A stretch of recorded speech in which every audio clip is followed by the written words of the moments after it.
네, 매주 월요일에는 신장남매로 여러분들 찾아뵙고 있습니다. 오늘도 어김없이 신인규 변호사, 장윤미 변호사 두 분 나오셨습니다. 어서 오십시오. 네, 안녕하세요. 네, 안녕하세요. 네, 오늘 헤어에 힘을 많이 주셨네.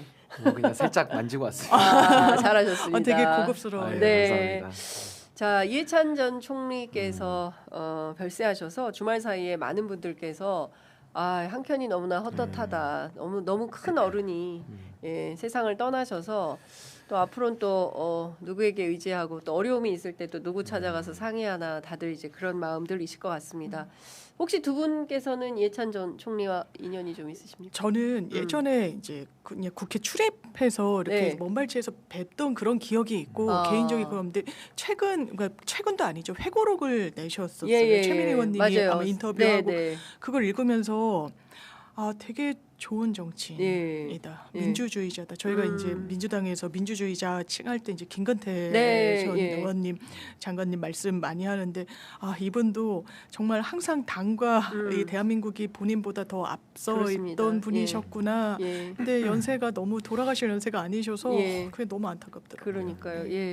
맞습니다. 뭐 저는 이해찬 전 총리님 하면 사실 뭐 대통령 빼고는 모든 직책을 다 두루 해보신 아주 큰 거목이셨고 사실 그 시대 정신과 늘 동행했던 전 정치인이라 생각이 들어요. 그래서 이제 민주진보 진영에서 했던 정부들의 탄생에 아주 깊숙한 영향을 다 끼치셨던 분이고 성과도 매우 많으셨던 걸로 기억을 하고 특히나 인상 깊은 거는 민주당 안에 있는 또 젊은 개혁적인 정치인들 있지 않습니까? 예를 들면 뭐 황희두 이사나 이런 분들 계시는데 그런 분들을 많이 챙겨주시더라고요. 그래서 저는 그런 걸 보면서도 연세는 상당히 많이 드셨어도 정말 깨어있고 이 끝까지 정말 이 정치개혁을 위해서 한평생 달리셨구나라는 점을 제가 옆에서 많이 볼 수 있었기 때문에 참 안타깝고 더 큰 일을 많이 해주셨어야 되는데 좀 안타까운 마음이 많이 듭니다. 맞아요.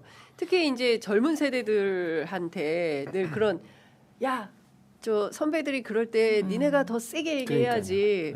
그래야 세상이 더 좋아지는 거야. 뭐 기죽지 말고 더 크게 더 세게 얘기해. 항상 그렇게 응원해 주시고 저희들처럼 이렇게 작고 좀 어려운 그 이제 대한 언론 매체들의 역할도 굉장히 중요한 거다. 당신들이 진짜 중요한 역할을 하고 있으니까 기죽지 말고 열심히 해라. 우리가 열심히 지켜보고 있다. 뭐 이런 얘기 하셔서 저도 진짜 응원을 많이 받았던 그런 그 대한매체 기자 중에 한 사람인데 참 저도 참 많이 아쉽습니다. 그래서 안타까운데 저희가 천천히 얘기해 보도록 하고요. 또 저희가 고인의 유지를 또 산자들이 또 남아서 못다한 역할들을 민주주의, 인권, 평화, 평등 위해서 이제 꾸준히 평생 살아오신 분인데요. 그 역할을 하기 위해서 더 적극적인 노력을 해야 될 것 같다라는 생각이 좀 듭니다. 광고도 좀 소개하도록 하겠습니다. 저희가 처음 오늘 소개할 광고는 LG 노트북인데요. 안정적인 프로세서 인텔 코어 i7 6500U 프로세서 장착 제품입니다. 16기가 램 하고요. SSD 256기가이고요. 윈도우 11 정품이 설치되어 있습니다. 지포스 MX940M 외장 그래픽 카드가 탑재되어 있고요. 15.6 FHD로 생생한 화질을 자랑합니다. A-리퍼 제품이고요. 12개월 무상 보증도 됩니다. 실사용자들이 가장 많이 찾는 실속형 i7 LG 노트북을 49만 8천 원, 이거 50만 원이 안 되는 가격으로 노트북을 구매할 수 있는 정말 이 가격은 진짜 처음입니다. 한 번도 이 가격에 드린 적이 없다라는 게 사장님 설명이신데요. 좋은 기회 놓치지 마시고 유튜브 더보기에 있는 전용 링크를 꼭 확인해 주시기 바랍니다. 노트북이 의외로 취재 편의점에서 많이 팔린다. 그렇군요. 저희가 이제 이렇게 이런 뭐라 해야 됩니까? 핫딜가로 내놓는 상품들이 있는데 이런 상품이 굉장히 품질이 좋아서 그런지 굉장히 많은 분들께서 믿고 구매하시는 제품인 것 같습니다. 이렇게 요 잡힌 요 노트북 장 변호사님 앞에 있는 노트북인데요. 직접 보면 상당히 좋은 제품인 것 같습니다. 되게 화면이 깔끔하고 깨끗하고 들어도 네. 이 어떤 그 화면의 크기에 비해서 가벼운 편이고 예. 되게 쓰기 좋고 이게 커가지고요. 예. 키보드가 좋습니다. 그러니까요. 저도 되게 이제 LG 크네요. 거 쓰지만. 예, 그렇습니다. 자, 두 번째 소개해드릴 광고는 인터넷 비교원 광고입니다. 무조건 써야 하는 인터넷 휴대폰 정수기 렌탈 의외로 매월 나가는 요금으로 부담되시죠? 이런 분들의 부담을 줄이기 위해서 인터넷 비교원이 준비했습니다. 인터넷 TV 신규 가입 시 최대 48만 원, 휴대폰 통신사 변경 시 최대 30만 원, 정수기 렌탈 시 최대 30만 원, 최대 108만 원의 혜택을 전액 현금으로 받으실 수 있으십니다. 만약 현금 사은품 혜택을 원하지 않으실 경우에는 55인치 삼성 텔레비전으로 선택하셔서 받으실 수 있으십니다. 어차피 인터넷은 모든 회사가 비슷하기 때문에 여러분들께서는 혜택만 챙기시면 되겠습니다. 인터넷 비교원은 23년간 현금 사은품 누적 983억 원 이상, 누적 가입자 60만 명 이상이고요. 서울 보증보험에 8억 원 이상 보험에 가입되어 있는 튼튼한 법인 기업입니다. 따라서 안심하시고 가입하셔도 되겠습니다. 개인정보 보안도 철저해서 지금까지 단 한 건의 보안 사고가 없었다는 점을 말씀드립니다. 본사와 정식적으로 계약한 판매점이기 때문에 빠른 설치 그리고 동시에 빠르게 사은품도 수령하실 수 있으십니다. 지인 추천 시 최대 8만 원을 지급해드리는 이벤트 현재 진행 중에 있고요. 신청은 반드시 인터넷 비교원 본인 가입자만 기존 본인 가입자만 가능하다는 말씀 드립니다. 취재 편의점 보시고 연락 주셨다고 하시면 비밀 혜택 있다고 합니다. 요거 비밀 혜택 받으시고 댓글창에 남겨주세요. 어떤 건지 너무 궁금합니다. 자, 지금 1670-2571, 1670-2571로 전화 주시거나 네이버에 비교원 검색하시고 상담 신청하시면 되겠습니다. 인터넷 바꿀 때는 요 인터넷 비교원 하시면 최대 108만 원이나 현금 혜택이 있으니까요. 저도 요 상품을 꼭 써야 되겠다 생각합니다. 인터넷 바꿀 때가 됐거든요. 그러면 이게 요거 써야 됩니다. 네. 비밀 혜택이 너무 궁금해요. 네, 저도요. 비밀 혜택이 너무 궁금합니다. 하나하나 좀 말씀을 여쭤보도록 하겠습니다. 지금 저희들이 그 정치권의 제일 뜨거운 뉴스는 역시 합당 이슈인 것 같아요. 다만 지금 이해찬 총리 별세 소식 때문에 그 민주당에서는 지금 애도 기간, 추모 기간으로 설정을 해놓고 아마 오늘이나 내일 정도에 들어오시는 거죠. 예, 그렇게 알고 있고 또 이제 민주당에서도 이제 김근태 전 의장의 그 선례에 비춰서 당에서 할 수 있는 예우는 모두 다 하라고 오늘 이제 당 이제 지도부 회의에서 의견이 오갔고 이 부분과 관련해서도 유족분들도 지금 이제 민주평통과 관련해 가지고 이제 의견을 이제 나누고 계시대요. 그래서 최대한 그 뜻을 따르면서 아마 이제 준비가 될 것 같습니다. 그러니까 민주당에서는 이 장례 절차와 관련해서 뭐 국민장, 국장으로 할지 어떻게 할지에 대한 뭐 정부와 아마 정부 차원에서 협의를 통해서 결정이 될 것 같고 그에 따라서 이번 주에는 아마 그 애도 조문 뭐 이런 상황이 되지 않을까 싶습니다. 저는 뭐 당에서 최고의 예우를 하는 건 너무나도 당연한 거고 사실 이해찬 전 총리님 관련한 것은 지금 민주평통의 수석 부의장 자격으로 공무를 하시다가 지금 또 돌아가시게 된 거기 때문에 저는 국가적 차원에서도 최대의 예우를 전 할 필요가 있겠다. 그러니까 과거에 총리도 지내셨고 여러 가지 공직도 많이 하시면서 국가적 기여도 크셨지만 마지막 순간까지 국가를 위해서 정말 모든 걸 다 바쳐서 헌신하신 그 노고에 대해서는 저는 행안부와의 협의를 통해서 전 국가 차원에서 가장 저는 최고의 예우를 좀 갖추는 것이 좀 필요하지 않나라는 생각이 듭니다. 그렇군요. 어찌됐든 지금 국가 차원에서 대통령께서도 정말 이 비보를 처음 접하시고 SNS에 상당한 슬픔과 좀 난감한 입장을 전하신 것 같은데요. 어쨌든 대한민국 정치사의 현대사의 산 증인입니다. 김대중 내란음모 사건으로 옥중에서도 상당히 옥고를 치르셨고 그리고 나오자마자 바로 평민당에 입당을 해가지고 그날부터 사실상 그 87년 6월 항쟁 이후에는 이제 정당 운동에 투신하셔서 그 평생 반독재 민주화 투쟁에 선봉에 섰던 그런 선배 정치인이다 이렇게 볼 수 있을 것 같고요. 그런 측면에서 보면은 정부와 특히 여당에서 잘 준비를 또 해야 되지 않을까라는 생각이 좀 듭니다.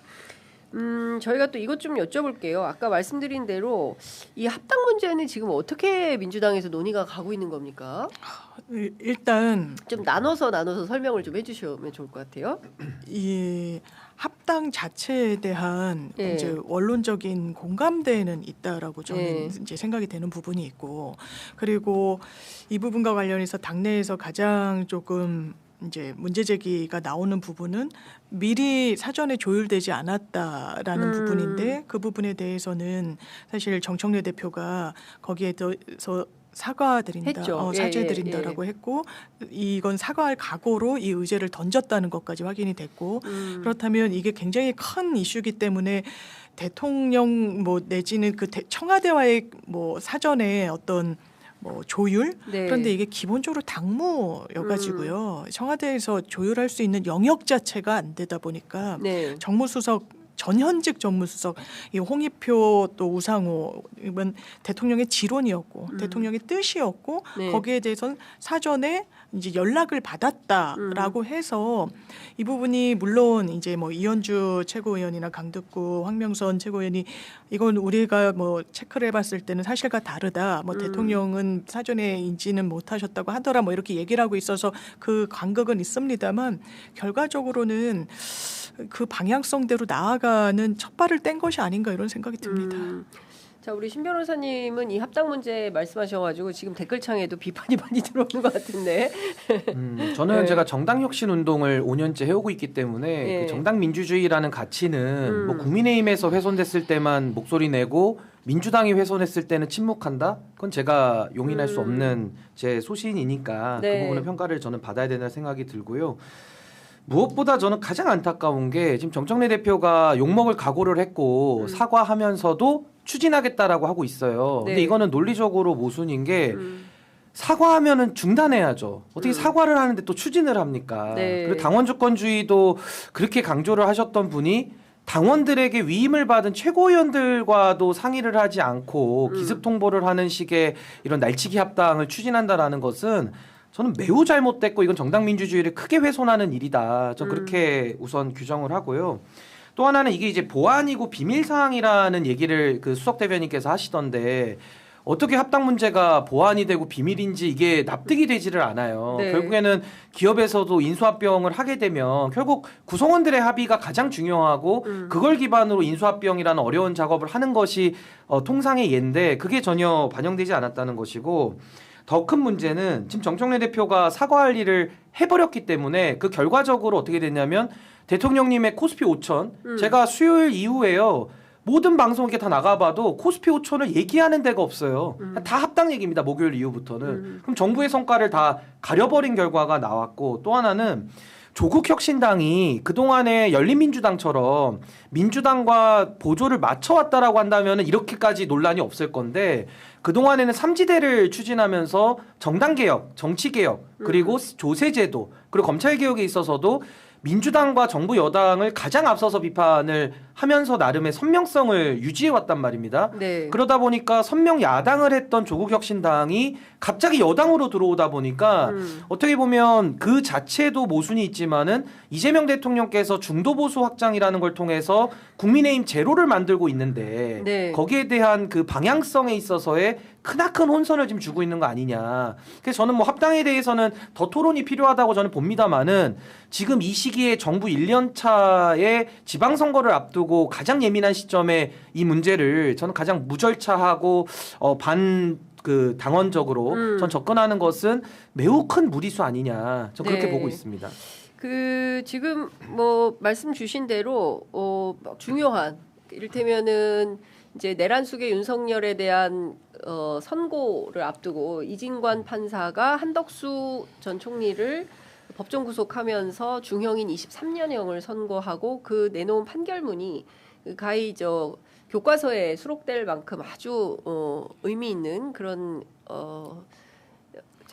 판결문을 써서 그것도 좀 살펴봐야 되고 코스피 5천 뭐 여러 가지 의제가 덮어버린 이런 상황에 대해서 이제 더 중요한 건 대통령님 신년 기자회견에 지방주도 성장이라는 대전환의 메시지를 내셨거든요. 맞습니다. 그 동안에는 지방에다가 떡곰을 던져주고 안 되면은 철회해서 이 수도권 공화국이라는 망국적 현상에 지금 우리 국민들이 허덕이고 있는데 대통령께서 아예 이제 떡 제조 공장을 그냥 지방으로 옮겨버리자 이런 지방주도 성장이라는 정말 간절히 저로서는 원했던 그런 아젠다를 제1의 과제로 지금 내세웠는데 지방주도 성장에 지자도 안 나와요. 코스피에 5천도 안 나오고. 그러니까 저는 이런 부분들이 아까 앵커께서 말씀해 주신 한덕수 관련된 판결도 이거 일주일을 얘기해도 모자른데 전 이것이 왜 합당 이슈로 다 뒤덮여야 되는지에 대해서는 정말 저는 이해하기 어렵다. 그러니까요. 저도 이제 그 주말 내내 관련해서 이제 취재를 쭉 해보면 그 많은 분들이 말씀하시는 게 첫 번째가 이 과정에 대한 얘기를 좀 많이 하세요. 그러니까 그 합당은 별건으로 치고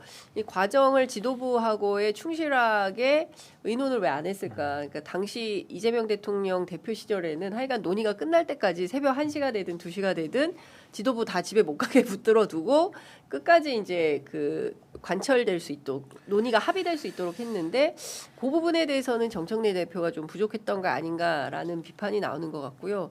두 번째, 그러면 합당을 하지 말까? 또 그건 아닌 것 같아요. 근데 이제 의제를 던졌으니 지금부터 이 의제를 가지고 의논을 해서 2달 안에 어떤 결론을 내자라는 거고, 그것은 민주당이나 조국혁신당이나 똑같이 이 전당원 투표를 통해서 의견이 수렴될 것 같은데 그 과정에 대해서도 이제 앞서 이제 사과는 했으니까 이후에 어떻게 할지 그 논의를 하자라는 거고, 우리 이제 신 변호사님은 아니 사과하고 그냥 넘어갈 일이냐, 사과했으면 일단 중단하고 이 문제를 어떻게 할지를 실제로 당내에서 충분히 의견을 취합한 후에 로드맵을 가지고 뭔가 가야 되는 거 아니냐, 이제 이런 입장인 것 같아요. 근데 실제 민주당 안에서도 좀 부글부글 하시는 분들도 있긴 한 건데 그 과정과 절차에 대한 이슈 말고 합당에 대해서는 어떻습니까? 오늘 뭐 겸공에서 여론조사한 건 압도적으로 합당 여론이 우세하다 이렇게 나온 것 같더라고요. 예. 오늘 제가 박지원 의원 뭐 말씀하시는 것도 듣고 이랬는데 기본적으로 선거는 현실이잖아요. 특히 서울 수도권에서는 이 부분이 어떻게 될지 모르는 거고, 그리고 항상 박빙이었고, 그때 조국혁신당이라는 이 외곽에 있는 정당이 뭔가 민주당이 마이너스가 되는 그런 뭐 선택을 할 가능성이 뭐 없을 수도 있지만 그런 변수를 통제해야 되는 이 과제가 분명히 있는 거고, 또 이른바 이 이삭줍기라고 해서 이제 민주당에서 공천에 탈락하거나 제대로 이제 공천 본선까지 가지 못하는 주자들의 어떤 다른 선택지가 열려 있는 거는 분명한 사실이고, 그러면 그 교통 정리가 언제 돼야 될 것인가와 관련해서는 이 부분이 지선을 앞두고 하는 것이 낫냐, 초승선을 앞두고 하는 것이 낫냐와 관련한 고민이 있었을 거라고 이제 보여지는 부분이 있고, 그렇기 때문에 저도 이제 여러 이제 대한 언론에서 이제 여론조사를 했을 때 거의 일관된 거는 합당 자체는 민주당 지지자분들이나 당원분들이 좀 공감대를 표하고 계시는 것으로 알고 있습니다. 네,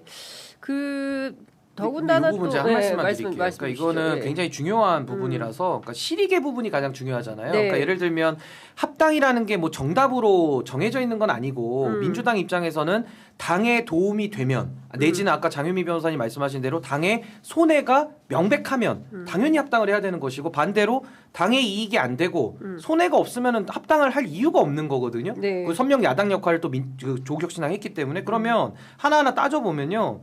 민주당 지지율이 40%고 조국혁신당 지지율이 지금 2, 3%입니다. 20배 차이가 나요. 근데 이거를 왜 40% 정당이 먼저 제안하는지가 납득이 되지를 않고, 또 하나는 지난 이재명 대통령 되실 때 그 대선 기억나시잖아요. 사자구도였거든요. 이번에도 사자구도가 유력합니다. 왜냐하면 민주당이 조국혁신당을 합당하면요, 당연히 개혁신당하고 국민의힘도 합당할 오히려 명분을 주는 거거든요. 그럼 사자구도로 가는 게 훨씬 더 나은 건데, 다자구도니까. 지난번에 정의당 권영국 후보 나왔을 때 합당 얘기가 나왔나요? 이재명 대통령이 못 이긴다라는 불안감이 있었나요? 전혀 없었거든요. 그러고서 정리됐거든요. 근데 이제 와서 지방선거 때는 불안하다, 그러니까 합당해야 된다. 이거는 논리적으로 말이 되지 않는다. 그리고 또 하나는 대통령님 지지율이 60%예요. 민주당이 40%고 국민의힘이 20%입니다. 그럼 민주당 입장에서는 국민의힘 지지율이라고 하는 20%를 쫓아갈 게 아니라 대통령 지지율 60%를 쫓아와가지고 40%, 45%, 50%, 55%를 가야 네. 그래야 더 대승하고 오히려 보수 종말까지 더 가능해지지 않을까요? 근데 그렇죠. 이거를 갖다가 조국혁신당과 합당을 해서 선명 야당과 손을 잡으면 국민들 입장에서는 아 그럼 도대체 민주당이 만들려고 하는 나라는 조국혁신당의 DNA야 아니면 민주당의 DNA야 이재명의 DNA야 이 혼선이 있을 수밖에 없어요. 근데 가장 정치에서 안 좋은 게 두 가지 메시지를 동시에 내는 거거든요. 그러니까 좌회전 깜빡이 켜고 우회전으로 간다라는 이 과속 난폭 운전이 되는 건데 저는 지금 민주당이 선택해야 될 건 딱 하나라고 봅니다. 이재명의 민주당을 더 공고히 해서 네. 중도 보수 실용에 관한 관점을 더 이야기를 해도 저는 충분히 승산이 있는데 왜 굳이 갑자기 유턴을 하고 그 기어로 치면은 R이죠, R. 후진 기어. 네. 후진 기어 R을 넣어가지고 왜 뒤로 가면서 우왕좌왕하는 모습을 보이냐. 왜 보이냐. 이게 오히려 당의 이익인지에 대해서 예. 미리 토론을 하고 제안을 해야죠. 근데 네. 이거 갖다가 답은 정해놓고 그냥 합당은 무조건 해야 돼. 무조건 해야 돼. 네. 근데 저는 실익에 대한 면을 전혀 분석하지 않고 무조건 해야 된다라는 것은 정치인들만의 논리 아니냐. 네. 국민들이 납득을 해야죠. 그러니까 저도 사실 관련해서 궁금해서 어쨌든 대표가 극비리에 추진하는 합당이라 할지라도 최소한 여론조사는 좀 몇 번 돌려서 확인을 하지 않았겠나 싶어서 민주연구원 취재를 했어요. 그래서 민주연구원 단위에서 정청래 대표가 어떤 미션을 줘서 이 통합에 대한 여론이 어느 정도나 이게 좀 올라와야 대중적으로 좀 올라와야 추진할 수 있으니까 제가 물어봤더니 민주연구원 차원에서 공식적으로 한 것은 없다. 대표가 개인적으로 어떤 여론조사 회사의 요구에서 받았을지는 모르겠지만 민주연구원 차원에서는 확인된 게 없다라는 거예요. 그리고 또 어제 조승래 사무총장이 기자 간담회를 하면서 흡수통합 얘기가 나오니까 이게 또 공이 또 딴 데로 좀 튀는 상황입니다. 민주당이라는 큰 생명체 안에서 조국혁신당 DNA, 왜냐하면 DNA를 잊지 말아야 된다라는 게 이제 그 진보 DNA를 잊지 말아야 된다는 게 조국 대표의 메시지였는데 어쨌든 큰 생명체 안에서 조국혁신당이라는 DNA도 잘 섞이게 될 거다. 그래서 이른바 이제 흡수통합. 그리고 관련해서 조승래 총장이 기자들한테 설명한 것은 당대당 통합이 아니기 때문에 거기에 지분을 준다거나 이런 거는 일체 없다. 그런 건 고려하지 않는다. 이제 이렇게 얘기를 했어요. 그리고 그럼 당명은 어떻게 되는 거냐? 그거 관련해서 우리 또 구교영 기자가 또 새로운 당명을 제안해서 또 비판을 받고 있는데 조국혁신당과 민주당의 통합이니까 조민당 어떠냐 이런 제안을 했다가 또 이제 많이 비판을 받고 있어요. 근데 그 당명도 그냥 더불어민주당으로 가는 거다. 이제 요렇게 얘기를 해서 지금 또 논의가 또 한 바퀴 또 엉뚱한 방향으로 좀 튀고 있는 이런 상황인 것 같은데 일단 지금 다 떠나서 이해찬 전 총리의 애도 국면이긴 합니다만 물밑에서 흐르는 이런 어지러운 것들을 민주당 차원에서는 질서 있게 좀 가져가는 논의 절차가 필요한 거 아닌가 싶은데 너무 당연합니다. 예, 내부에서 좀 어떻게 의견을 좀 교합해 가고 있습니까? 아마 더 이제 논의가 있어야 될 이게 워낙에 지난주에 좀 전격적으로 이뤄진 부분이 있어가지고요. 네. 이제 민주당 당원 113조였나요? 그러니까 민주당 당원을 보면 합당이라는 건 당연하지만 전국 당원대회를 개최해야 됩니다. 전국 당원대회를 피치 못하게 개최하지 못하면 거기에 위임 기간에 네. 해서 이게 지도부 단위에서 아니면 일부 당대표와 이제 참모들이 이렇게 결정할 수 있는 건 원천적으로 불가능해서 일단 정청래 대표의 의중은 확인이 된 것이고 그 이후의 절차는 밟아 나갈 수밖에 없는 게 민주당의 당원이다. 그러면 이 전국 당원대회까지 준비를 하고 거기 채비를 하는 과정 중에 의견이 모이는 과정이 있을 거라고 생각을 하고. 전당원 대회를 꼭 오프라인으로 해야 됩니까? 오프라인인 것까지는 제가 모르겠습니다. 예. 모르겠습니다만 예. 그 당원의 정확한 그 규정을 보면 하여야 한다라고. 예, 하여야 워낙 한다. 중요한 요구이기 예. 때문에 그런 거고 예. 저는 이제 정청래 대표가 최근에도 리더십에 좀 한계를 드러낸 적이 있었어요. 최근에 검찰개혁 관련해서 상당히 소위 말하는 민주당 내부에 있는 법사위 의원들이 네. 조국혁신당하고 같은 입장을 내면서 정성호 장관과 크게 대립을 한 적이 있었거든요. 예. 그때 정청래 대표가 더 이상 일체 논의를 하지 말아라 라는 식의 함구령을 내립니다. 근데 그 함구령이 통하지를 않았거든요. 그래서 당이 또 혼란스러웠던 적이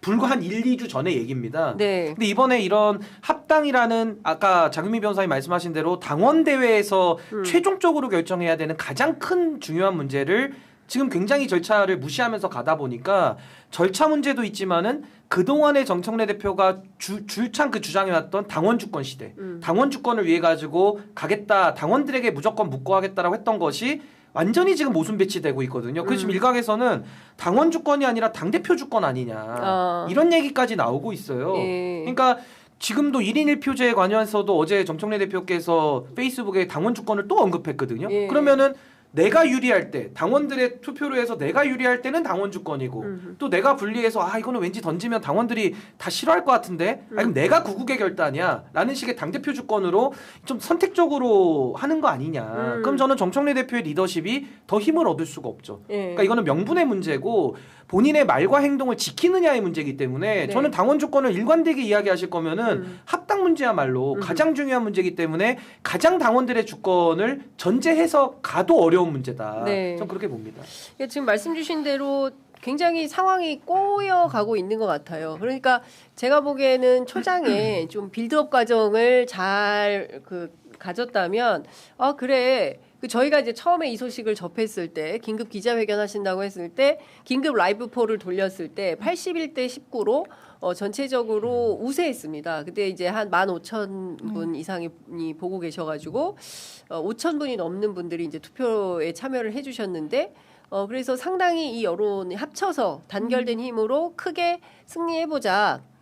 지방선거 승리 전략으로 나오는구나 이렇게 생각을 했는데 이후에 취재를 하면서 사실상 그 과정에 대한 민주성, 요게 결여돼 있었다라는 점이 성토되고 적극적으로 또 최고위원들이 기자회견을 통해서 본인들의 입장을 밝히고 심지어 오늘 이현주 최고위원 같은 경우에는 라디오에 나와서 더 세게 입장을 또 밝혔다라고 합니다. 그러니까 오늘 원래 제주도에서 현장 최고위를 하기로 한 날인데 이해찬 총리 별세 소식에 이제 취소하고 아마 다들 오늘 회의는 없었던 것 같고요. 오늘 그래서 최고위 회의가 이 국회 본청에서 원래는 이제 9시 반에 공개로 되는데 10시에 공개로 일정 공지가 됐고 그래서 이제 비공개에서 논의하는 과정은 항상 30분 전부터 시작을 하기 때문에 그 과정은 있었고 거의 오늘 또 이해찬 전 총리 돌아가신 문제가 이제 주되게 논의가 됐습니다.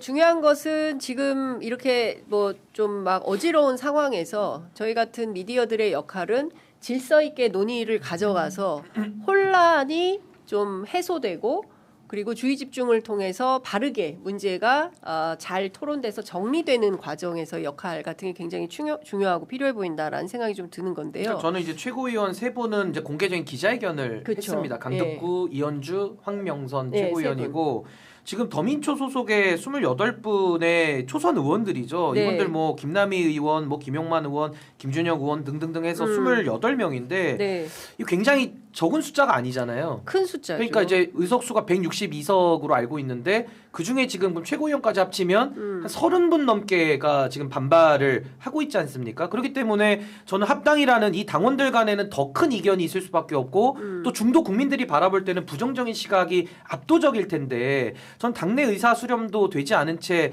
이건 합당이 돼도 문제일 수도 있다. 그러니까 지방선거라는 약 4,500명의 출마자들이 우르르 나와가지고 경선까지 하면 10,000명이 넘을 거예요. 그분들의 이해관계를 어떻게 다 조율을 하겠느냐. 저는 조금 그런 대책을 더 가지고 이건 접근을 해야 되는 아주 중요한 문제 아니냐. 그래야 저는 민주당이 승리하고 이재명 정부 초기에 정착하는 데 도움을 드려야 되기 때문에 전 지금 민주당에서 굉장히 중요한 시점이라고 저는 봅니다. 그렇죠. 굉장히 저는 위중한 구간을 지나고 있다라는 것에는 적극 동의를 하는데 이제 문제는 이걸 어떻게 풀어갈 거냐라는 것 같아요. 그래서 단위별로 앞서 말씀하신 대로 선수별 의원 모임을 할 수도 있고 그 모임을 통해서 의견이 또 나올 거 아니겠습니까? 그 의견을 또 종합을 하고 이 종합된 의견을 가지고 또 앞서 말씀하신 대로 당무위 또는 또 의총 그리고 또 전국 당원대회 이런 그 의사결정 과정 구조를 통해서 또 확인 결정되고 그 다음에 조국혁신당은 또 혁신당 나름대로의 또 의사수렴 결과를 거치고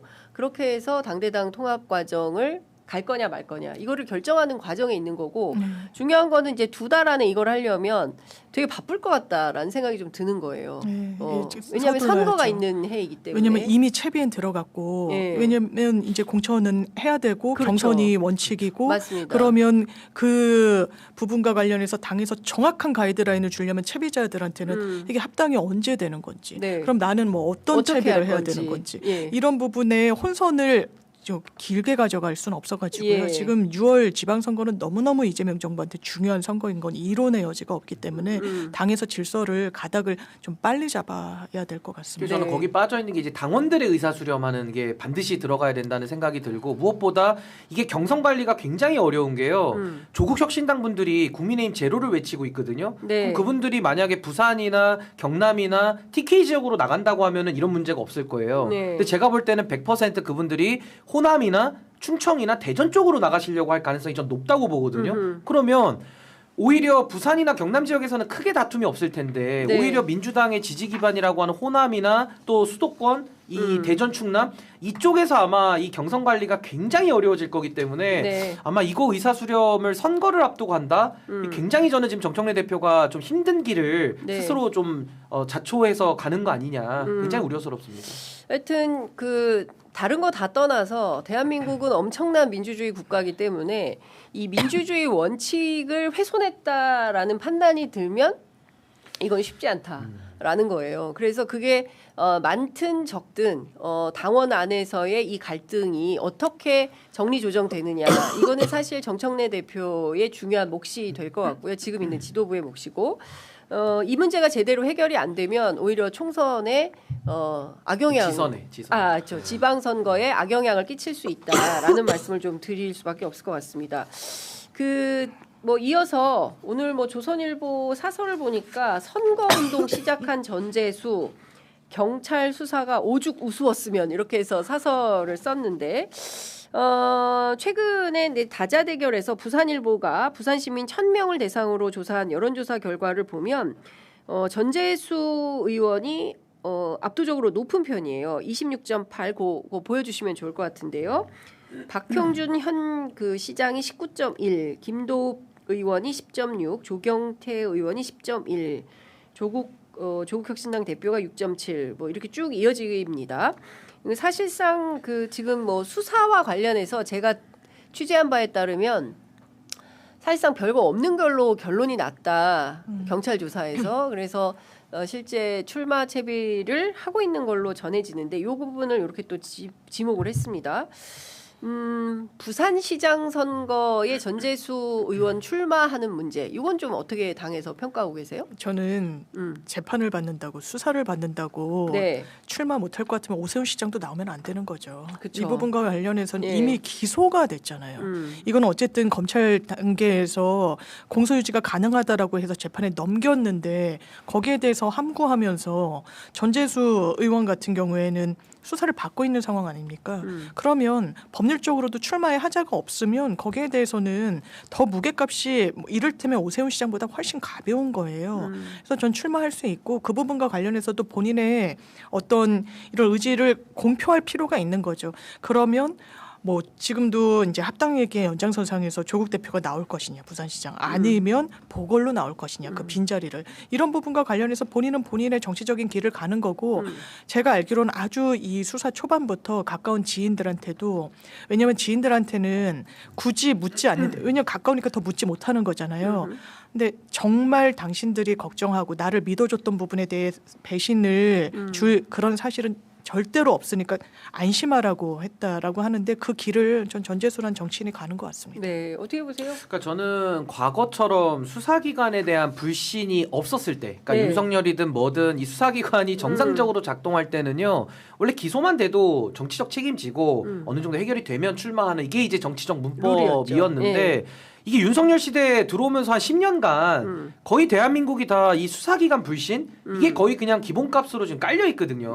그런 상황에서는 누가 뭐 기소당했으니까 선거 나가지 말아라 이런 말을 할 수가 없는 상황이 돼버렸어요. 그래서 저는 수사기관이 이재명 정부와에서 정상화될 때까지는 부득이하게 저는 뭐 기소됐더라도 출마하는 거를 막을 수는 없다. 그래서 네. 뭐 오세훈 시장도 나올 것이고 예. 전재수 전 장관도 아마 전 출마하는 데는 지장이 없다고 전 생각하고 이제 국민들이 평가를 해야 되겠죠. 그렇죠. 평가를 해야 되는 문제가 있는 거고 또 하나는 지금 뭐 통일교 관련해 가지고 신천지 특검도 다 포괄해서 하자 하는데 지금 국민의힘에서 반대하고 단식까지 한 거 아닙니까? 네. 그러니까 이런 식으로 특검을 정쟁화해 가지고 시간을 끌면서 오히려 수사 받는 사람들을 더 괴롭히는 거일 수도 있어요. 그렇기 때문에 저는 전재수 장관 사건도 경찰에서 지금 수사하고 있지 않습니까? 네. 저는 빠르게 수사해서 네. 선거 나가실 분들은 가부간의 결정을 해줘야죠. 저도 경찰이 적극적으로 수사해서 빠르게 뭐 기명기고 아니면 그러니까 아니다. 뭐 공소시효가 지났으면 지났다. 아니면 뭐 있는데 증거가 없다면 없다. 예. 이렇게 정리를 빨리빨리 좀 해서 네. 수사의 신속성 예. 이런 부분도 굉장히 중요합니다. 그래서 그렇습니다. 저는 특검으로 자꾸 이렇게 국민의힘이 물타기 하는데 거기에 휘말릴 필요 없고 전 대통령님의 지시 사항에 따라 네. 이 정규 유착이라는 건 굉장히 심각한 문제이기 때문에 네. 전 지휘고하를 불문하고 경찰이 빠르게 수사하고 빠르게 결론 내려서 네. 전 지방선거의 영향을 최소화하는 전 그런 노력이 좀 필요하지 않나. 그러니까 저 그렇게 사실 봅니다. 김건희 씨 같은 경우에는 바쉐린 콘스탄틴인가요? 그 시계 그리고 또 뭡니까 이거 하도 많이 돼서 그라프 반하프, 목걸이 뭐 반클레 반클립. 뭐 다 나왔잖아요. 그러니까 현물이 나오지 않았습니까? 샤넬 가방, 뭐 구두 뭐 이런 것들이 다 현물로 나오고 법정에서 이게 진짜냐 가짜냐 이런 것까지도 다 얘기가 됐기 때문에 그 부분에 대해서는 증거가 현출됐는데 뭐 더 이상 빼박이다라는 얘기가 나왔는데 사실 전재수 장관 같은 경우에는 뭐 윤영호의 진술 그 이상은 없는 거 아니겠습니까? 근데 물론 이제 조선일보는 오늘 이런 주장을 하고 있어요. 경찰이 수사를 못하는 게 아니라 정권 눈치 보느라 안 하는 거 아니냐라는 의심이 든다. 에?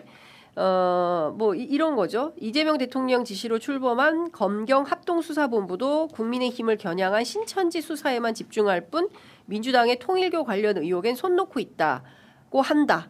이 전원으로 이렇게 하면서 마치 이것이 사실인 것처럼 이렇게 보도를 하고 있는 것입니다.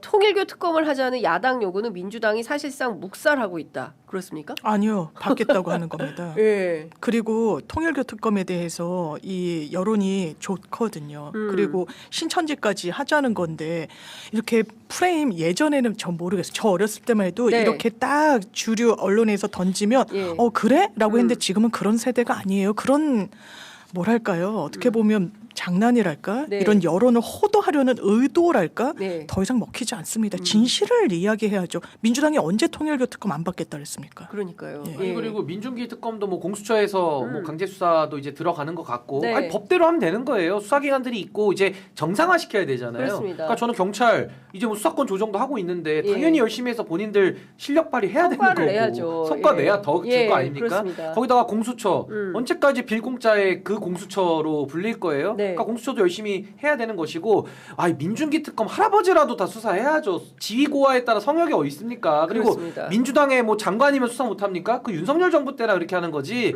이재명 정부 하에서는 지휘고와 성역 없이 수사하도록 이제 네. 수사기관도 정상화시키는 과정이 있기 때문에 저는 조선일보의 사설도 국민들께서 조선일보가 쓴 거구나라는 걸 감안하고 보실 거기 때문에 네. 크게 저는 여론 형성에 영향력은 많이 없을 것이다. 그리고 저는 수사를 빠르게 해서 네. 저는 빨리 결론을 좀 내려주는 것이 맞겠다 그런 생각이 듭니다. 그러니까요. 저는 그 이제 끊임없이 좀 상황을 그러니까 교란시키면서 마치 사실이 아닌데 사실인 것처럼 보도하면서 뭐 그렇다던데 그렇다던게 이런 식으로 이제 여론 시장을 호도하는 이게 제일 큰 문제인 것 같아요. 그래서 민주당은 한 번도 통일교 특검 안 받겠다, 신천지 특검 안 하겠다 한 적이 없기 때문에 얼마나 교묘하냐면요. 저도 이렇게 순간적으로 들으니까 예. 안 한다 그랬었나 민주당 이렇게 생각을 했다니까요, 진짜. 그러니까 국민들께서 진짜. 매번 이거 뉴스를 실시간으로 그러니까요. 따라가실 수는 없으니까 맞아요. 그 공백을 활용해서 이제 소위 말해서 또 사기를 치는 건데 저는 뭐 이미 장동혁 대표의 단식을 통해서도 지지율이 더 떨어지잖아요. 네. 그러니까 이제 국민적 여론은 정상적으로 전 집단지성이 작동하고 있다. 우리는 그걸 믿고 가야 된다. 네. 그렇게 봅니다. 또 오늘 아침 리얼미터 조사를 보니까 또 굉장히 그 국민의힘 지지가 많이 올라온 뭐 그런 여론조사가 있던데 그것도 참 약간 좀 튀는 조사다라는 생각이 좀 듭니다. 그러니까 여러분들께서 여론조사는 추세를 보는 건데요. 저는 사실 좀 보수적이라고 하지만 그래도 NBS 갤럽. 예, 매주 하고 있는 갤럽과 NBS는 2주에 한 번씩, 그다음에 갤럽은 일주일에 한 번씩 이렇게 하는데요. 어쨌든 튀는 여론 없는 다소 보수적인 예, 그런 조사를 보면서 여론 지형을 판단하시는 게 맞지 않을까라는 말씀을 좀 드리겠습니다. 그리고 제가 오늘 뭐 조선일보 얘기를 많이 하는데 오늘 사설에서 또 이런 얘기가 나왔어요. 모든 언론이 정권 나팔수 역할을 하길 바라나 뭐 이러면서 비판을 했는데 이규현 청와대 홍보수석 언론 인터뷰로 좀 문제를 삼고 있는 것 같아요. 종편 방송에 대해서 일부 종편은 아침부터 저녁까지 정치쇼 형식의 방송을 한다. 요 말이 기분이 나빴던 것 같아요. 근데 그거 사실 아닙니까? 예, 그랬더니 이제 조선일보가 어떻게 이야기를 하냐면 자사는 TV조선의 경우 작년 보도 프로그램 비중이 28%였다. 이제라고 소개하면서 올해도 이 수준을 유지하고 있다. 보도 시사와 함께 교양과 예능의 균형을 맞춰서 편성하고 있다. 이런 주장을 합니다. 편성 문제를 지적하려면 기본적 사실부터 확인해야 되는데 실상을 왜곡했다. 이렇게 주장을 하는데요. 실상 왜곡인지 아닌지는 지금부터 취재를 통해서 확인을 좀 해야 될 것 같고 조선일보에서 사설 나오자마자 국민의힘 언론자유 투기가 성명을 발표했습니다. 이거 많이 보던 문법이죠. 항상. 조선일보가 쓰면 그 다음에 어디가 받습니까? 국민의힘이 받습니다. 그래서 국민의힘이 어떻게 합니까? 정치투쟁을 합니다. 그러면서 어떻게 돼요? 모든 종편들이 함께 또는 모든 보수 언론들이 함께해서 이제 나서는 거죠. 공교롭게도 이명박 정부 때 종편 채널 조중동매 예, 이렇게 보수 채널만 딱 받았어요. 진보는 하나도 없습니다. 예, 이제 이런 방식으로 했던 것에 대해서 미디어법 때 얼마나 많은 그 언론 단체들이 비판을 했습니까? 근데 지금 딱 그 상황인 건데 이규현 수석을 딱 찍어가지고 그렇게 또 비판을 합니다. 내용도 비슷해요. 예. 요런 행태 어떻게 봐야 됩니까? 말도 되지 않습니다. 네. 그 문제의식을 갖는 것 자체조차 현행법 위반이라고 하는 게 말도 되지 않는다라는 거고요. 거기에 대해서 아이템이나 이런 부분 그러면 이 정확하게 한번 따져보자고요. 시간을 배분하는 부분 그리고 정말 민주당을 대표할 수 있는 사람들이 앉아있지 않은 프로에 대해서는 왜 함구합니까? 국민의힘은 더 세게 더 거기에 대해서 대리할 수 있는 사람들하고 미디어 대변인이라고 해서 별도로 방송 어떻게 보면 그 출연을 가능케 하는 풀을 방송국에 던져주는 건데 그거는 그럼 현행법 위반이 아닙니까? 거기에 대해서 뭐라고 얘기할 겁니까? 이정현 전 홍보수석 얘기하지 마세요. 그거랑 완전 결이 다릅니다. 그때는 녹취가 남아있었어요. 육성으로 아니 지금 박 전 대통령 세월호와 관련해가지고 뉴스를 빼달라고 읍소를 하고 아주 강요를 하다가 네. 또 저자세를 보이다가 그게 결국엔 막 그런 행태를 보인 부분이 사법적으로 단죄됐던 거 아닙니까? 그걸 어떻게 여기다 갖다 댑니까? 기자회견장에서 공식적으로 이런 문제의식을 드러내는 것 자체는 언론이 같이 논의해야 되는 이런 언론의 영역의 장안에 포섭돼야 되는 의제 아닌가요? 네. 거기에 대해서 마음에 들지 않으면 국민의힘 참 이거 그러면 본인들은 왜 다른 언론에 대해서 문제의식 갖고 있고 뭐 MBC랑은 인터뷰도 하지 않는다고 왜 그러는 겁니까? 그러니까요. 예. 근데 저는 다 떠나서 언론 자유를 얘기하고 검열에 대해서 뭐 비판한다고 하는데 이거는 그런 차원이 아니지 않습니까? 이제 지금 보면 조선일보와 국민의힘이 또 이렇게 맞장구를 치면서 또 다른 방식의 본인들은 이제 굉장히 공정하고 권력 감시, 권력 비판을 하고 있다라는 거예요. 과연 그렇다고 평가할 만합니까? 그러니까 제가 비유를 해볼게요. 예. 기업이 나쁜 짓을 합니다. 예. 뭐 쿠팡, 더 악덕한 기업도 있을 수 있고 그거 규제하면은 기업의 자유를 뺏는 건가요? 그러니까. 아니 그리고 예를 들어 주가 조작범이 있으면 예. 그 사람 주식 못하게 하면은 주식 투자의 자유를 뺏는 겁니까? 아니, 뺏어야죠. 주가 조작범인데 처벌해야죠. 몰수하고 예. 뭐 사형까지는 아니지만 무기징역 최대형이 돼 있으니까 당연히 엄벌에 쳐야 되는 거 아닙니까? 갑자기 노회찬 대표 그 워딩이 생각이 그렇죠. 나네요. 목이 있으면은 에프킬라 뿌려야 되고 팔이 예. 있으면 파리채로 잡는 거거든요. 예. 근데 지금 저 국민의힘이나 조선일보의 반발이 말이 되지 않는 게 네. 우리는 민주주의 국가에서 법치 국가로 법을 지켜야 되기 때문에 행위에 대해서는 반드시 책임을 물어야 되는 겁니다. 그렇습니다. 행위가 잘못됐는데 그걸 바로잡는 것이 내 자유 침해야. 그럼 대한민국에 형법이 있을 이유가 뭐 있습니까? 다 자기 마음대로 하고 살죠. 그러면 그럼 만인에 대한 만인의 투쟁 상태로 빠지는 거거든요. 그러니까 지금 국민의힘을 가만히 보시면은 정당이 나쁜 짓 해서 정당 처벌하려고 그러면은 정치의 정당의 자유. 네. 그리고 교회가 잘못해가지고 정교 유착돼가지고 잘못하면은 또 종교의 자유. 이번에도 아마 방송의 자유를 또 들먹일 거예요. 그러니까 이게 자꾸 논의 평면을 뒤섞어가지고 국민들을 속이려고 하는 건데 아까 제가 말씀드린 대로 기업의 자유를 뺏는 게 아니잖아요. 기업이 네. 법을 위반했을 때 기업을 어떻게 단죄할 것이냐 법의 적용에 있어서의 평등을 문의하고 있는 거예요. 네. 그러니까 저는 여기에 대한 아무리 저 조선일보가 나팔을 불고 본인들의 그 여론전에 선두주자로 저렇게 나서도 이 설득력이 없는 거죠. 법을 지켜라 제발. 그 그쵸. 말을 하고 싶어요. 저는. 아니 그리고 다 떠나서 지금 그 국민의힘 언론자유 특위에서 내놓은 성명을 보면 이런 거예요. 이제 미디어 오늘 인터뷰를 통해서 이규현 수석이 일부 종편의 경우 아침부터 저녁까지 패널들을 데려다 격이 높지 않은 정치쇼 형식으로 방송을 하는데 종편 승인 취지에 맞지 않는다고 생각한다. 패널도 편향적으로 구성하는 측면이 있고 콘텐츠 진흥에는 관심이 없어 보인다. 이제 이렇게 비판한 것에 대해서 문제 지적을 하는 거예요. 그러면서 이거를 편성과 패널 교체 요구를 했다라고 일종의 의역이라고 해야 프레임을 그렇게 바꾸는 겁니다. 교묘하게 프레임을 바꾸는 건데 사실 우리 그 장 변호사님이나 신 변호사님 종편에 꽤 많이 나가셨죠. 저는 종편 출입 금지예요. 그리고 나갈 생각도 없어요. 그러니까 언제부터 출입 금지예요? 저는 꽤 오래됐죠. 윤석열 정부를 비판할 때부터 저는 안 불렀으니까. 그러니까 제가 보기에는 3년 넘었죠. 제가 보기에는 우리 신 변호사님하고 저하고 비슷한 시기에 잘렸어요. 그러니까 윤석열 정권 때 저희는 이제 윤석열 정권 때 우리가 비판을 그렇죠. 세게 하는 하니까 MBN부터 시작해서 너무 그 수위가 높다. 그러니까 자기들이 이제 수용 불가. 예, 수용 불가. 그 예. 지지자분들이 신인규, 장윤선은 수용 불가야. 그러니까 그릇이 작다죠. 종편이 그릇이 작아서 장윤선 기자님을 담을 수가 없어. 저희 출연 금지. 그래가지고 못 나갔어요. 출금이에요, 출금이에요. 그래서 그 이후로 한 번도 나가질 못하고 있어요. 그러니까 물론 안 나가도 되고 나가고 싶다고 뭐 하는 것도 아니에요. 그러니까 중요한 것은. 그때 언론 비판의 자유가 없었어요. 맞습니다. 윤석열 정권에 대해서 입틀막 한 거지. 입틀막이죠. 윤석열 정권에 대해서 비판, 검찰에 대해서 비판, 당신 안 돼. 이거였잖아요. 그렇죠. 예, 그때는 종편뿐만 아니라 공중파 우리 KBS도 같이 저 YTN 우리 같이 연합뉴스 TV도 안 나간 지 꽤 오래됐고 YTN 네, 근데 못 나가도 제가 섭섭하진 않아요. 근데 저도요. 만약에 작가님들이 부르시잖아요. 네. 나갈 용의가 있다. 아, 저도요. 나가서 저는 네. 지금의 논조를 네. 조금 높여서 제가 할 용의가 있기 때문에 아니 네. 부르면 당연히 나가서 토론하죠. 네. 설득하는데 그게 장윤성 기자 말씀대로 일부러 안 부르고 일부러 출연하고 있던 사람을 하루아침에 그냥 이유도 없이 나오지 마. 이런 예. 통보를 받고 그렇죠. 결별한 거거든요. 예. 그런 사람들이 꽤 많아요. 근데 이걸 무슨 방송의 자유를 마치 운운합니까? 이규현 수석이 뭐 편성 패널 교체 요구를 한 것처럼 이렇게 프레임을 전환을 해서 이규현 수석에 대해서 수사하라.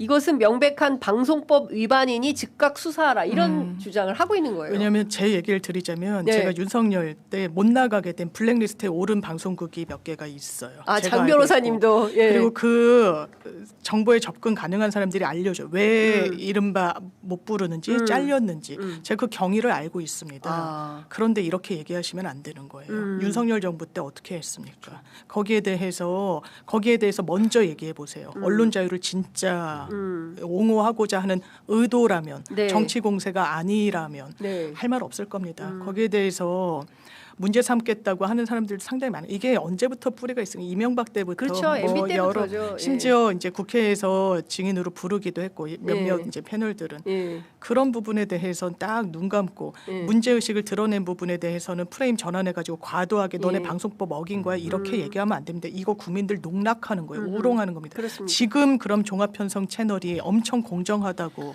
사람들이 생각합니까? 그러니까요. 엄청 공정한데 민주당 그 대통령실에서 청와대에서 문제 삼는 겁니까? 그게 아니잖아요. 그렇죠. 아니 그러니까 이제 윤석열하고 똑같아요. 윤석열도 지 자유만 얘기하다가 내란까지 간 거 아니에요. 네. 자기 자유만. 네. 남들 다 탄압하고. 네. 지금 그 종편도 똑같죠. 왜 신인규의 방송 표현의 자유는 존중하지 않습니까? 자기들의 자유만 있다는 거예요. 또 자기들의 또 필요가 있으면 또 부르겠죠. 그러니까 완전히 이 선택적인 자유 접근법이 윤석열하고 하는 짓이 똑같다. 그러니까 저는 그만해야죠 이제. 진짜 너무 웃기는 게 이규현 수석의 명백한 방송법 위반이며 즉시 수사라고 요구하는 국민의힘 주장이 정말 얼토당토 않게 느껴진다는 겁니다. 그러니까 이제 도둑놈이 도둑을 잡은 경찰을 갖다가 수사하자고 그러니까, 똑같아요 지금. 예. 경찰이 잘못했다는 거지. 아니 근데 진짜 그러니까 아이고. 저는 이런 거예요. 제 눈에 들 뻔은 보지 못하고 남 탓만 하고 있구나. 여전히 아무런 사과도 반성도 자신들이 무슨 잘못을 하고 있는지에 대해서 솔직히 말하면 종편이라는 이름으로 출범은 했지만 뭐 오후 내내 종편 채널이라는 게 뭘 하고 있습니까? 교양 프로나 뭐 이런 걸 많이 하고 있나요? 그렇지 않잖아요. 저는 진중하게 토론을 시청률이 안 나온다 하더라도 대한민국의 미래 비전을 놓고 뭐 그러니까 학자가 됐든 뭐 변호사가 됐든 평론가가 됐든 모셔서 구체적으로 뭐 얘기하는 게 아니라 그냥 끊임없는 정쟁만 몰두하고 있는 거 아닙니까? 그게 오늘날 종편을 인식하게 되는 국민들의 태도 아닙니까? 그거 보면서 같이 욕하잖아요. 그러면서 어떻게 됐어요? 결국에는 끝도 없는 갈라치기로 대한민국이 사실상 완전히 분절된 사회로 가게 되는데 저는 큰 영향을 끼친 게 종편 아닌가 싶어요. 아니 근데요, 저는 이제 법을 어기는 부분에 대해서는 저는 뭐 종편에 대한 인허가권 회수도 있기 때문에 저는 이재명 정부에서 강력하게 네. 조치를 해야 된다라는 생각이 들고요. 제가 가지고 있는 이 희망의 근거는 뭐냐면은 결국 종편식으로 일관된 논리, 본인들이 짜맞춘 논리를 거의 국민들에게 세뇌시키다시피 이 전파를 하지 않습니까? 저는 그게 사상 경쟁의 자유시장에서는 전 도태되는 방식이라고 봐요. 그러니까 우리 취재 편의점처럼 그래도 이게 좀 열린 마음으로 다양한 네. 의견들을 듣고 하는 것이 저는 사상의 경쟁 시장에서는 훨씬 더 우위를 점한다고 저는 보기 때문에 종편들이 국민의힘을 뒤따라가서 더 고립되고 스스로의 고립된 섬을 더 자초할수록 저는 이제 반대 진영, 그러니까 80%의 더 많은 국민들은 더 자유롭게 우리가 서로의 이야기를 하고 경청하고 들어주면서 네. 전 더 큰 힘의 시너지원을 만들 수 있는 근거가 마련되어 있다. 대신에 이제 책임을 물을 건 저는 반드시 묻는 노력. 그건 전 이재명 정부에서 책임 있게 해야 된다고 봅니다. 그러니까요. 어쨌든 지금 너무 황당한 이런 언플이 이제 또 보십시오. 이거 받아가지고 또 내일 또 조중동이 세게 씁니다.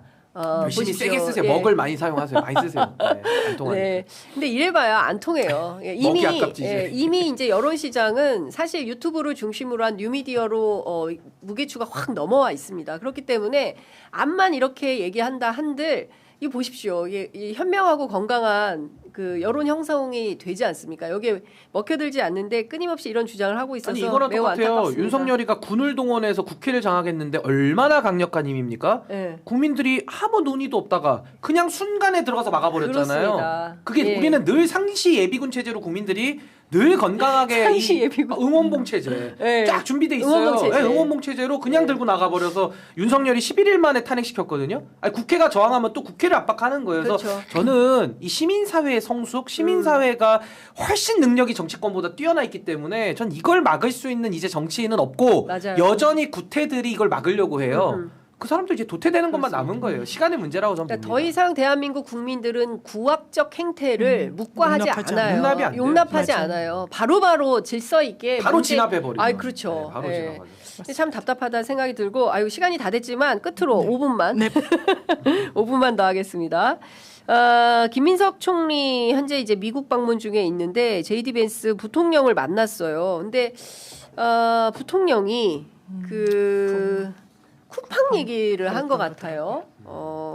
요걸 좀 우리가 어떻게 해야 되는가 굉장히 중요한데 이 쿠팡의 로비력이 미국의 정치권을 흔들어서 결국 이것을 통상의 이슈로 만들어서 공정위가 제대로 움직이지 못하도록 만드는 것은 아닌가. 근데 이거를 또 정부가 한편으로는 미국의 그 정가를 움직여야 되기도 하고 이 쿠팡을 야단쳐줘야 되는데 지금까지 우리가 지금 과징금도 똑바로 올리지 못하고 있죠. 게다가 영업정지도 못하고 있어요. 공정위는 이번 주도 아마 검토 중일 겁니다. 언제까지 검토만 합니까? 그러니까 명백하게 응징을 해야 되는데 지금 그걸 못하고 있다. 국민 피해는 있는데 그에 대한 후속 조치가 지금까지 안 나고 있는 이 점에 대해서 좀 어떻게 보십니까? 그러니까 쿠팡의 로비력의 끝이 어디인가. 그럴수록 정말 이럴수록 돈은 다 대한민국에서 벌어가잖아요. 그러니까요. 그러면 그 돈을 벌어다 주는 대한민국 시민들이 뭐라고 생각하겠습니까? 아 쿠팡 더 팔아줘야 되겠다 이럴까요? 아니요, 더 외면받을 것 같은데요. 이제 그만해야죠. 이런 식으로 돌려가지고 대한민국 정부까지 어렵게 만드는 그 작태는 대한민국 자본시장 질서에서 이 기업이 남을 수 없게 만들 겁니다. 네. 여기에 대해서 뭐라 그랬어요? 완전히 대한민국의 권권력을 무시했던 거예요. 자체적으로 조사하고 협의하지 않고 발표하고 이랬던 거 아닙니까? 네. 거기에 대해서 그럼 우리는 뒷짐지고 있어야겠습니까? 공정위가 있고 관련해 가지고 수사기관이 있고 대한민국은 그냥 자체적으로 미국이 한마디 한다라고 해가지고 다 중단할 수는 없는 거예요. 그게 궁극적으로는 쿠팡한테도 더 도움이 되는 길일 겁니다. 왠지 미리 바로 잡을 수 있는 기회를 지금까지 놓치면서 왔기 때문에요. 여기에 대해서 단죄 그리고 공정위 차원에서 또 영업정지도 이게 법령에 있더라고요. 전자상거래법 관련해 가지고 이런 부분 할 수 있는 조치를 취해야죠. 국민이 우선입니다. 세계로교회 소년보 목사 얘기도 했다는 건데 어떻게 이 소년보 목사 얘기까지 할까요? 뭐 아무래도 이제 극우 개신교도들이 이제 미국과 그런 시민사회 연대 그리고 이제 공적 기관에 대한 여러 가지 로비가 이미 들어가 있는 걸 전 전제하고 봐야 된다는 생각이 들고요. 네. 무엇보다 저는 최근에 참 이게 우려스러운 걸 넘어서서 좀 경악스러운 게 이번에 미국에서 국토안보부가 또 시민에 대한 총격을 가해서 살상을 했잖아요. 그러니까요.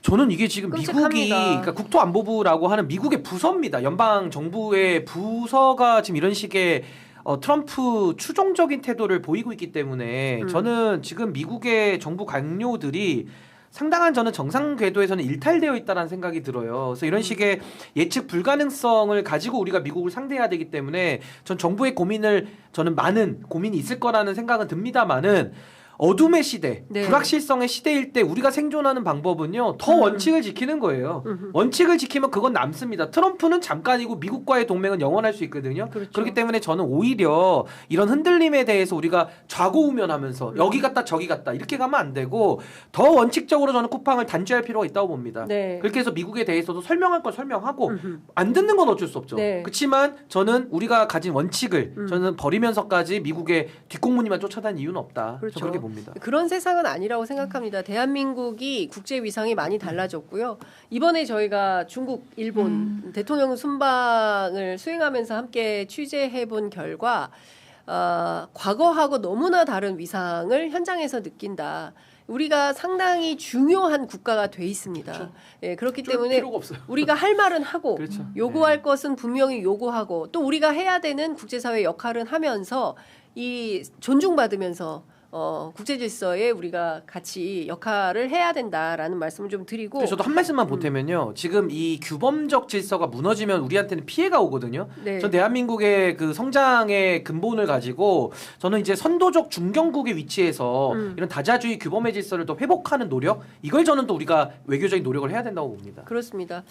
그 대한민국은 중추 국가입니다. 네, 국제사회에 빠질 수 없는 글로벌 중추 국가로서의 자기 역할을 분명히 하고 있기 때문에 그 관점에서 여러분들께서 크게 벗어날 이유가 없다. 아유 미국한테 밑보이면 우리 또 괜히 큰일 나는 거 아니야. 절대 그럴 일이 없다라는 말씀을 좀 드리겠습니다.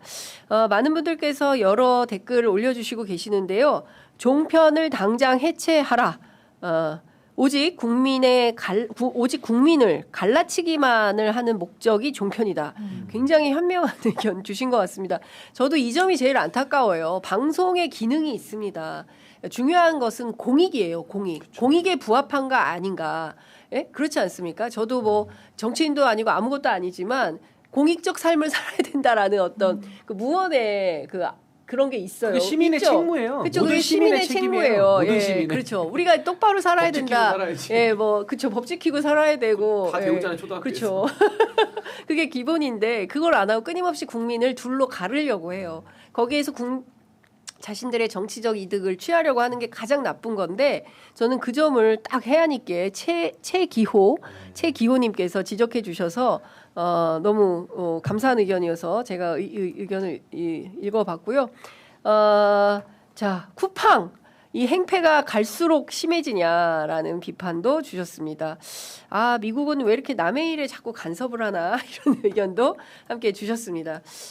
소중한 의견들 저희들이 잘 담아서 귀담아 듣고 또 현장에서 열심히 취재해서 내일 아침 더 빛나는 보도로 여러분들 찾아뵙도록 하겠습니다. 자, 두 분 말씀은 여기서까지 듣도록 하겠습니다. 고맙습니다. 네, 감사합니다.